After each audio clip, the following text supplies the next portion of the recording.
ഇന്ന് നമ്മുടെ പണിമുടക്ക് ദിവസമാണ് കേട്ടോ. അപ്പോൾ ഇന്ന് മുഴുവൻ പണികളൊക്കെ ആയിരുന്നു. ഉച്ചക്കലത്തേടമൊക്കെ നമ്മളിന്ന് കപ്പ വേവിച്ചു, മീൻകറി വെച്ചു, അങ്ങനെയൊക്കെ ആയിരുന്നു. അപ്പോൾ ജോലിയായിരുന്നു. പിന്നെ കുറേ തുണികൾ കഴുകാനുണ്ടായിരുന്നു. അതൊക്കെ കഴുകി വൃത്തിയാക്കി.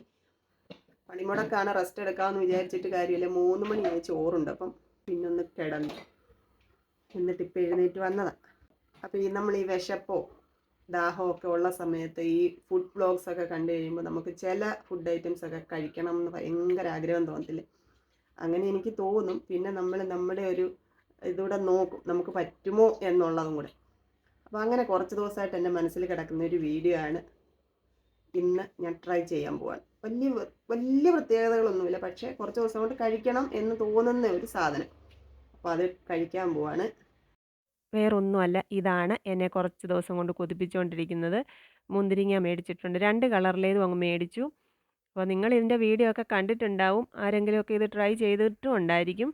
അപ്പോൾ കഴിച്ചിട്ട് എങ്ങനെയുണ്ട്, ഇഷ്ടമായോ എന്നൊക്കെ ഉള്ളത് കമൻ്റ് ഇടണം കേട്ടോ. ഇത്തിരി ഉപ്പും കാശ്മീരി ചില്ലിയുടെ പൊടിയും പിന്നെ ലേശം നാരങ്ങ നീരും. ചിലർ ഈ മുന്തിരിങ്ങ അരിഞ്ഞിട്ടും രണ്ടായിട്ട് കീറിയിട്ടും ഒക്കെയാണ് ഈ പൊടിയൊക്കെ ചേർക്കുന്നത്. എനിക്കതിനുള്ള ക്ഷമയില്ലായിരുന്നു, കൊതിയായിരുന്നു. അതുകൊണ്ട് ഞാൻ ഇങ്ങനെ അങ്ങ് കഴിക്കുക. അപ്പോൾ എന്നാലും നല്ലതായിരുന്നു കേട്ടോ. പിന്നെ ഈ ഉപ്പും എരിയൊക്കെ പിടിക്കാൻ വേണ്ടിയിട്ടായിരിക്കും ഇത് മുറിച്ചൊക്കെ ചേർക്കുന്നത്. എന്തായാലും സൂപ്പറായിരുന്നു. അപ്പോൾ ഇതിൻ്റെ വീഡിയോ കണ്ട് കണ്ട് ആക്രാന്തം പിടിച്ചിരുന്നത് കൊണ്ടാണ്. ഇനിയിപ്പോൾ നമുക്ക് വാങ്ങിക്കുമ്പോൾ കട്ട് ചെയ്തിട്ട് മുളക് പൊടി ഉപ്പുമൊക്കെ ചേർത്ത് നമുക്ക് വിശാലമായിട്ട് കഴിക്കാം. മോനുകുട്ടന് പച്ചമുന്തിരിങ്ങയാണ് ഇഷ്ടം കേട്ടോ. എനിക്ക് പിന്നെ രണ്ടും ഇഷ്ടമാണ്. എന്തായാലും സൂപ്പറായിരുന്നേ.